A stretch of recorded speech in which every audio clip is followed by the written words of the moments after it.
4 जून 2015 को मणिपुर में आतंकी हमले में शहीद हुए हरिपुर धार के अशोक राणा को आज उनकी छठी पुण्यतिथि पर श्रद्धा सुमन अर्पित किए गए। वहीं हरिपुर धार में शहीद अशोक राणा के परिजनों और पुलिस कर्मियों के अलावा स्थानीय लोगों ने शहीद अशोक राणा की प्रतिमा पर फूल मालाएं चढ़ाकर उन्हें श्रद्धांजलि दी।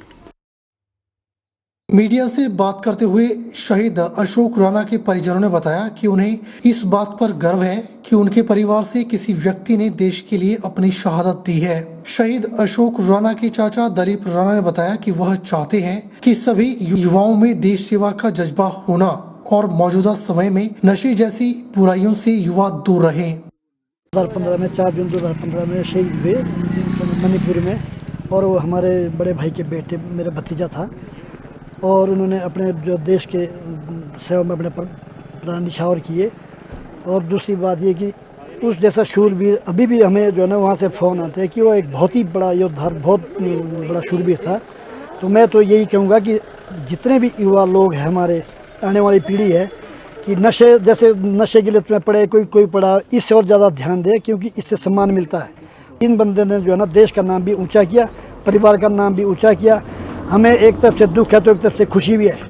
गत वर्ष भारतीय सेना से सेवानिवृत्त हुए अशोक राणा के बड़े भाई जगत राणा ने बताया कि उन्हें इस बात की खुशी है कि दोनों भाइयों को देश सेवा करने का मौका मिला और एक ने अपनी शहादत भी देश सेवा में दी है। उन्होंने यह भी कहा कि उन्होंने जिला प्रशासन और सरकार के सामने यह मांग रखी है कि शहीद अशोक राणा के नाम का कोई स्मारक हरिपुर धार में स्थापित किया जाए, मगर इस ओर अभी तक न तो स्थानीय प्रशासन और न ही सरकार ने ध्यान दिया है। उन्होंने कहा कि यदि उनका कोई स्मारक बनाया जाता है तो इससे उनकी शहादत को भी सम्मान मिलेगा।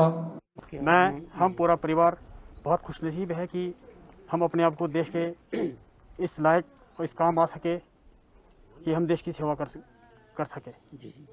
बाकी मेरा प्रशासन की ओर से एक रिक्वेस्ट है, पहले भी हमने बहुत सी विनती की थी कि शहीद के नाम पर सिरमौर जिले के हरिपुर धार एक ऐसा क्षेत्र हमारा है जहां पर बहुत अच्छा टूरिस्ट प्लेस है, बहुत सी आबादी पर रही है, लेकिन इसके नाम पर कोई भी ऐसा जगह या स्थान या कोई नाम नहीं दिया गया है।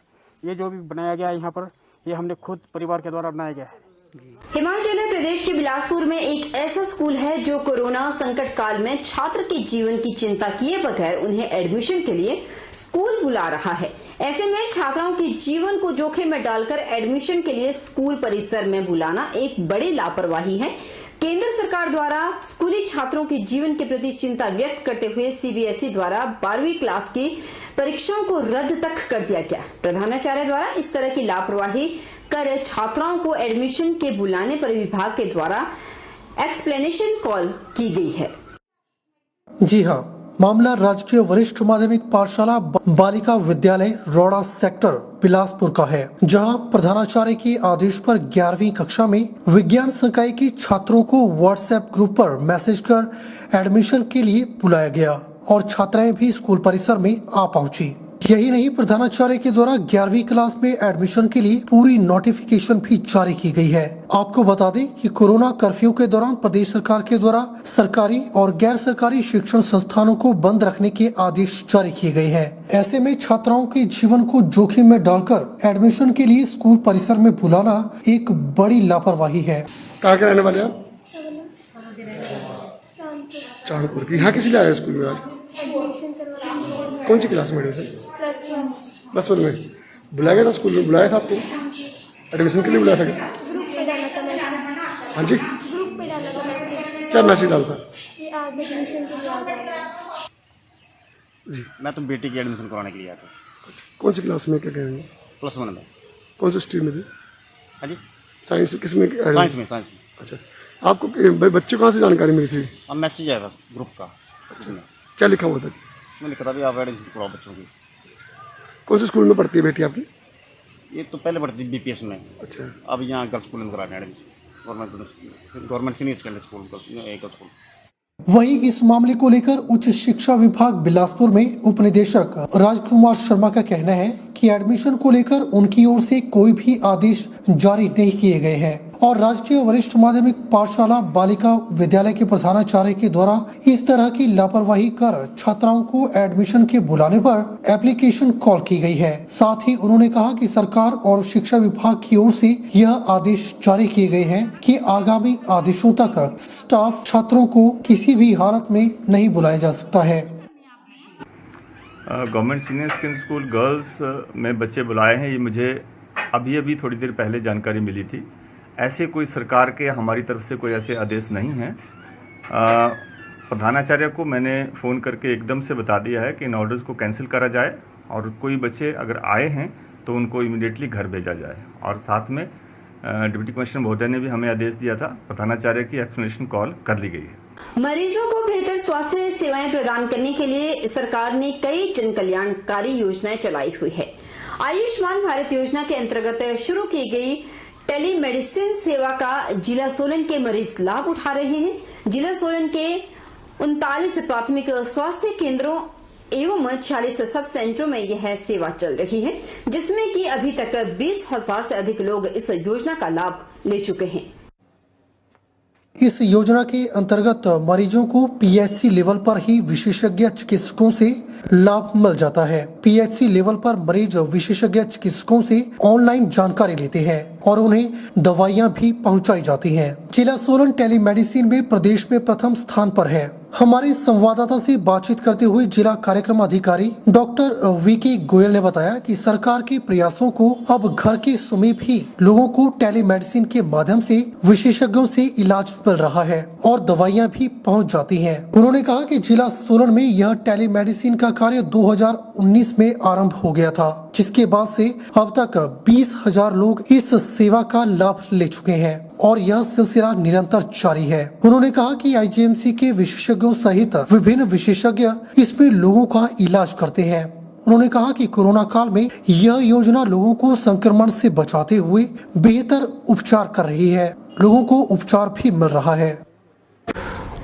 टेलीमेडिसिन जो है आयुष्मान भारत का एक पार्ट है, जो कि जिसके अंदर की जो मरीज है वो सब सेंटर लेवल पे, पीएचसी लेवल पे अगर आता है, तो जैसे सब सेंटर लेवल में हमारी सीएचओस हैं, वहाँ आते हैं तो वो कंसल्टेशन अपने पीएचसी से या हब बनाई हुई है, जैसे आईजीएमसी है, टांडा है, न्यूज चौक में है, जहाँ स्पेशलिस्ट बैठते हैं, तो वहीं से वो पीएचसी या सब सेंटर से जो पेशेंट आता है, अगर उसको कोई स्पेशलिस्ट की जरूरत है तो थ्रू वीडियो कॉलिंग जो है वो जो हमारा एमओ है वो कंसल्टेशन लेगा स्पेशलिस्ट से और उसके हिसाब से वो जो है उनको जो भी उसके स्पेशलिस्ट आगे ट्रीटमेंट बताता है वो सारा ट्रीटमेंट उस पेशेंट को वहीं पे ऑन द स्पॉट पीएचसी में मिल जाएगा और दवाइयाँ वगैरह जो हमारी ईडीएल की लिस्ट है उसमें से सारी मेडिसिन जो है पेशेंट को पीएचसी लेवल पे और सब सेंटर लेवल पे प्रोवाइड हो जाएंगी। चलिए रुक लेते हैं औद्योगिक क्षेत्र बीबीएन का, जहां पर कोरोना की स्थिति बेहतर नजर आ रही है। हिमाचल के सबसे बड़े औद्योगिक क्षेत्र होने के बावजूद भी पिछले वर्ष मार्च माह से लेकर जून 2021 तक क्षेत्र में कुल 7,209 मामले ही सामने आए हैं, जिनमें अभी 361 मामले उपचाराधीन, जिसमें कमी लाने के लिए प्रशासन भरपूर कोशिश कर रहा है। वहीं साथ में प्रशासन टीकाकरण में भी तेजी ला रहा है और हर वर्ग का टीकाकरण हो इसे भी सुनिश्चित किया जा रहा है। वहीं 2 जून तक क्षेत्र में लगभग 60,688 लोगों का टीकाकरण हो चुका है। यह जानकारी मीडिया से बातचीत करते हुए एसडीएम नालागढ़ महेंद्र पाल गुर्जर ने दी। उन्होंने कहा कि औद्योगिक क्षेत्र होने के बावजूद भी इस कोरोना काल में स्थानीय लोगों का बड़ा योगदान रहा। आज अगर बीबीएन क्षेत्र में कोरोना के मामलों में ज्यादा वृद्धि नहीं हुई है, इसका कारण स्थानीय लोगों का सहयोग है। उन्होंने कहा कि सभी वर्ग के लोगों का टीकाकरण हो रहा है और अधिकतम लोगों का दूसरा टीकाकरण भी सकुशल हुआ है। वहीं उन्होंने क्षेत्र के लोगों से अपील की है कि जैसे ही उनकी बारी आती है वैसे ही वह टीकाकरण करवाएं और इस घातक महामारी को फैलने से रोकने में सरकार और प्रशासन का सहयोग करें। नालागढ़ उपमंडल यानी बीबीएन एरिया में अब तक टोटल जो केस हैं 2 जून 2021 तक 7,209 आए केसेस, जिसमें से अभी हमारे पास सिर्फ 361 केसेस जो हैं वो एक्टिव बचे हैं, शेष सभी ने रिकवरी कर ली है। और इसमें से हमारे पास अनफॉर्चुनेटली 91 जो डेथ्स हैं वो हमारे बीबीएन एरिया में अब तक कोविड से हो चुकी है। मार्च 2020 से लेके जून 2021 तक अब तक 91 डेथ्स का हमारे पास आंकड़ा है। और वैक्सीनेशन में हमने अभूतपूर्व प्रगति की है और टोटल अब तक 2 जून तक हमारे पास 60,688 टीके टोटल लग चुके हैं। सर टोटल ये आंकड़े फर्स्ट सेकंड दोनों को मिला के कल्मिनेटिवली है। इसमें वो लोग हैं जिनको 2 टीके लग चुके हैं और या पे 1 डोज लगी है, उनको कल्मिनेटिवली काउंट किया है।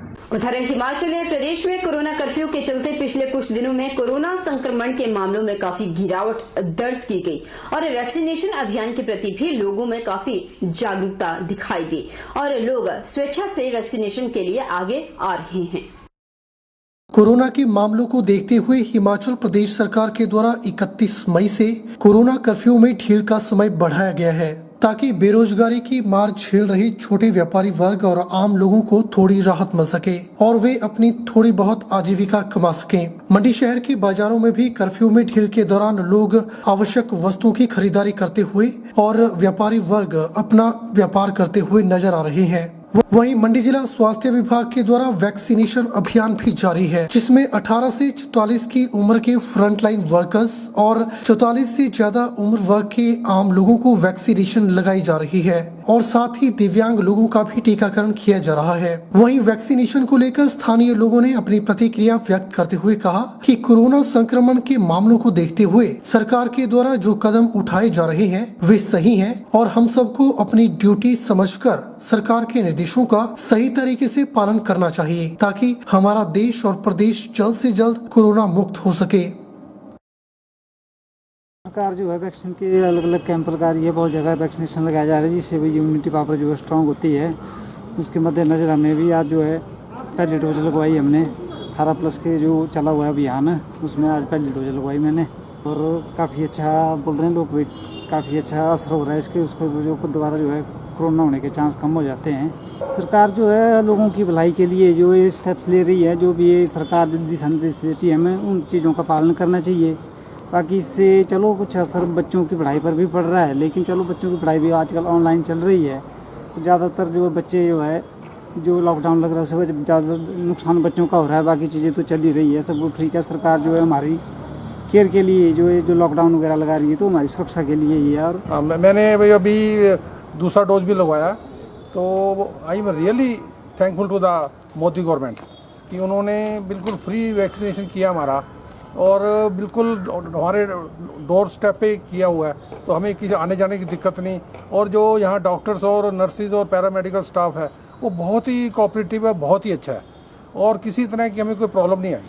और मैं really thankful to the DC Mandi and our chief minister Jairam ji and prime minister Modi ji का रियली दिल से मैं थैंकफुल हूँ कि उन्होंने जो पब्लिक का इतना सीरियसली सोचा है और पब्लिक भी काफ़ी बढ़ चढ़ कर इसमें हिस्सा ले रही है।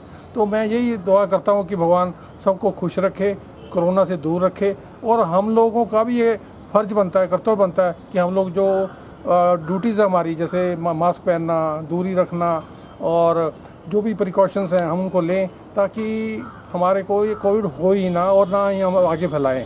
वाकई वैक्सीनेशन हम और आप सबके लिए बहुत जरूरी है, तभी कोरोना के संकट काल में और कोरोना से बचा जा सकता है।